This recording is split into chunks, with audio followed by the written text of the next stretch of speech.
आपको आपके बच्चे पर ध्यान देना होगा। आप इसके पापा है ना? वेट, आप यहाँ पर फोन किससे पूछ के चला रहे हैं? केविन, तुम यहाँ पर फोन चलाने आए हो? ओह नहीं स्वीट हार्ट, मैं तो बस इंस्टाग्राम पर प्रोफाइल चेंज कर रहा था। ओह, मतलब तुम हमारी इंस्टाग्राम पर मैचिंग प्रोफाइल पिक्चर्स हटा रहे हो? वो नहीं स्वीट हार्ट, एक्चुअली वो ऑफिस में मेरी एक दोस्त है सितारा, तो उसके साथ थोड़ा मैचिंग। ये सितारा कौन है केविन? हेलो, आप लोग को समझ नहीं आ रहा क्या? इधर आपका बच्चा पियून के बच्चे से भी कम नंबर लाया है, और पियून का बच्चा तो हमारी क्लास में भी नहीं पढ़ता। तो पियून का बच्चा ऐसा क्या करता है? वो तो नहीं पता मुझे, लेकिन जहाँ पर भी पोचा लगा हुआ रहता है वो वहाँ की जमीन चाट लेता है जाके। देखो वो आया। वो कितना मस्त करा यार इसने। वो तुम कहाँ जा रहे हो? तुम बस घर की जमीन चाटोगे। मुझे ऐसा लगता है इस बच्चे को दिमाग की कोई प्रॉब्लम है। ओ, दिमाग की प्रॉब्लम, जब भी इसके नंबर नहीं आते हैं। हाँ, इसकी ट्यूशन लगवा देते हैं फिर। हाँ, जैन मैम क्या डन करते हैं। नहीं, चंद्रेश जी के यहाँ भेजते हैं। अरे आप लोग का दिमाग खराब है क्या? मैंने बोला इसको दिमाग की प्रॉब्लम है, आप लोग कोचिंग की बातें कर रहे हो। वैसे चंद्रेश जी के यहाँ भेज सकते हो, कोचिंग पढ़ाते बड़ा मस्त है। अगर वहाँ पे आपका बच्चा कोचिंग जाएगा तो मैं तो उसको पूरे फुल नंबर दूंगी, मेरी तरफ से थूक लगा के फुल गारंटी। तो मैंने 4th क्लास से कोचिंग जाना स्टार्ट किया था। हाँ, मेरी मम्मी की वजह से। लेकिन इस चीज के पीछे 2 अलग रीजन भी है। पहला रीजन ये कि मैं पढ़ाई में पूरा ढप्पल हूँ, और दूसरा रीजन ये है कि जनक और विवेक भी कोचिंग जा रहे थे, तो मुझे लगा मजा आता होगा, वहाँ पर ऐसे चिल विल होता होगा। तो मैं भी अगले दिन उन दोनों के साथ कोचिंग चला गया। अब कोचिंग के रास्ते में हम लोग कुछ चॉकलेट्स लेने रुक गए थे। मैं हमेशा च्युइंगम ही लेता था, लेकिन उन दोनों ने एक अजीब सी आम की गोली नाम की एक चॉकलेट ली थी। भाई, वो चॉकलेट के रैपर पे कुछ भी नहीं लिखा है, कंपनी का नाम तक नहीं है, और तो और आम की स्पेलिंग भी गलत है। ओए, ये कौन सी चॉकलेट है? ये चॉकलेट नहीं है, ये तो है आम की गोली।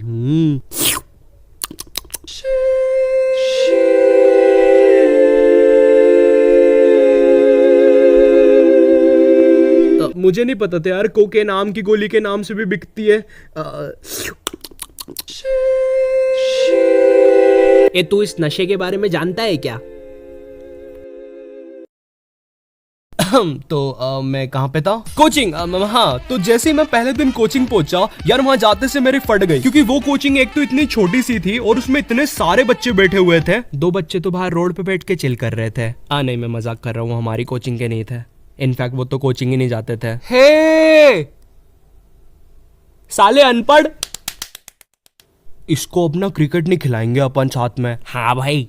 तो मेरी कोचिंग 4 से 5 बजे तक लगती थी, बट कोई बच्चा अगर 5 बजे तक अपना काम नहीं कंप्लीट करता था तो उसका टाइम एक्सटेंड हो जाता था। मतलब कि अगर तुम्हें कोई आंसर्स याद नहीं हो रहे तो तुम्हें वहाँ पे रात भर बैठना पड़ेगा। अब मुझे पता है तुम्हारे हरामी दिमाग में एक ही चीज आ रही है कि भाई मैं होता तो वहाँ से भाग जाता। तो नहीं मेरे भाई, कोचिंग के गेट के पास एक बहुत मोटा सा डॉग बैठा रहता था, और 4th क्लास में मेरे पैर कोई हुसैन बोल्ट बराबर तो थे नहीं कि वहाँ से भाग जाता। भाई, एक तो इतना मोटा सा था, मैं भागता तो वो भी मेरे पीछे भागता, डबल ट्रबल हो जाता। पर खैर, पहला दिन काफी नॉर्मल था मेरे लिए कोचिंग का। मैं 5 बजे घर आ गया था। लेकिन 2 दिन के बाद जनक और विवेक ने कोचिंग छोड़ दी, मगर मेरी मम्मी ने मुझे कोचिंग नहीं छोड़ने दी, और फिर कोचिंग ने भी मुझे कभी 7 बजे के पहले घर नहीं छोड़ा। ये तो बिल्कुल सही बात बोली आपने। हेलो जी, वो बच्चा अभी तक घर नहीं आया है, 8 बज गए, अभी भी पढ़ रहा है क्या वो? हाँ, वो अभी भी पढ़ रहा है। अच्छा ठीक है, फिर मैं उसका टिफिन भिजवा देती हूँ। 2 बजे तक स्कूल, 4 से 8 बजे तक की कोचिंग, और फिर सो जाओ। 1 नंबर की झंड जिंदगी।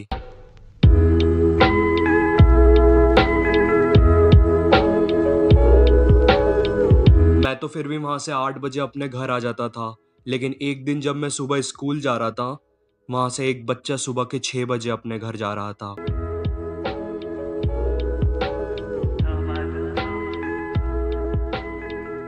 सच बता रहा हूँ, उस कोचिंग ने मेरा जीना हराम कर दिया था। मगर फिर मेरे दिमाग में एक अल्टीमेट आइडिया आया। अबे यहाँ क्यों मूत रहा है? तू नालायक था, ये तो हमको पता था, लेकिन तुझसे ये उम्मीद नहीं थी। अब चल तू घर, तेरे को बताती हूँ मैं। लेके जाओ इसको, पूरा कारपेट खराब कर दिया मेरा। अब कभी लेके मत आना इसको इधर।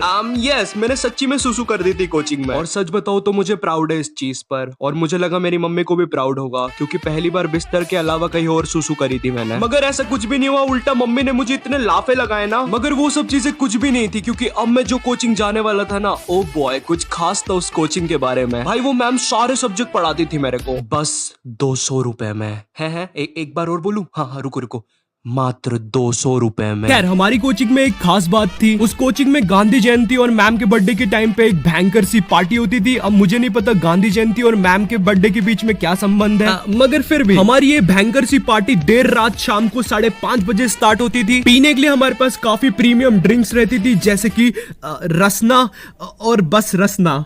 गॉड था यार रसना उस टाइम, हंस क्या रहे हो। वो कोचिंग का काफी बेस्ट होने का रीजन था उसका टाइम। मेरी कोचिंग 3 से 4 बजे तक लगती थी दोपहर में, जो कि मेरी मैम का सोने का टाइम रहता था। तो मैं 3 बजे कोचिंग जाता था और मैम मुझे क्वेश्चन देकर सो जाती थी, टीवी खुला करके। सुनो, मेरी बात सुनो, मैं 4th क्लास का बच्चा हूँ, मेरे सामने टीवी खुला करके मुझे बोलोगे कि पढ़ाई कर?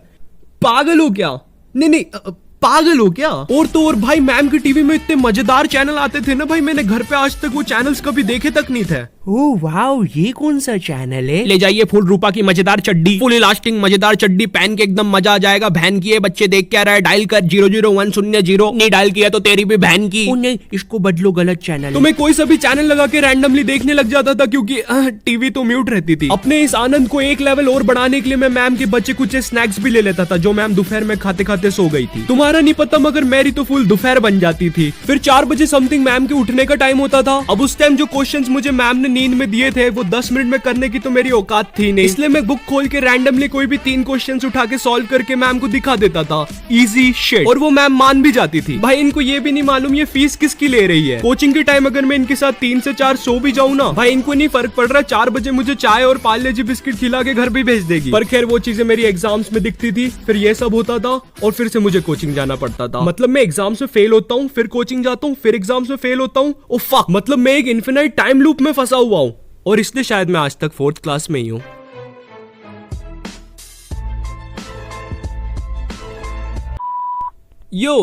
इस वीडियो के लिए बस इतना ही। और वीडियो पसंद आए तो एक लाइक मार देना, और कमेंट करके बताओ अगर तुमने भी अपनी कोचिंग में कुछ ऐसी हरकतें की हो तो। मुझे तो नहीं लगता तुम लोग भी मुझ जितने डम्ब हो, मगर फिर भी इस वीडियो के लिए मैं कोई लाइक एम नहीं रख रहा हूँ। इस बार तुम लोग मुझे बताओगे तुम लोग कितने लाइक कर सकते हो। और इस वीडियो को अपने इंस्टाग्राम स्टोरीज में शेयर करो, मुझे टैग करो, और मौका पाओ मेरी अगली वीडियो में एक शाउट आउट पाने का। And in this video shout out to one by Aryan. And मैं मिलता हूँ तुमसे नेक्स्ट वीडियो में, तब तक के लिए bye. By the way subscribe.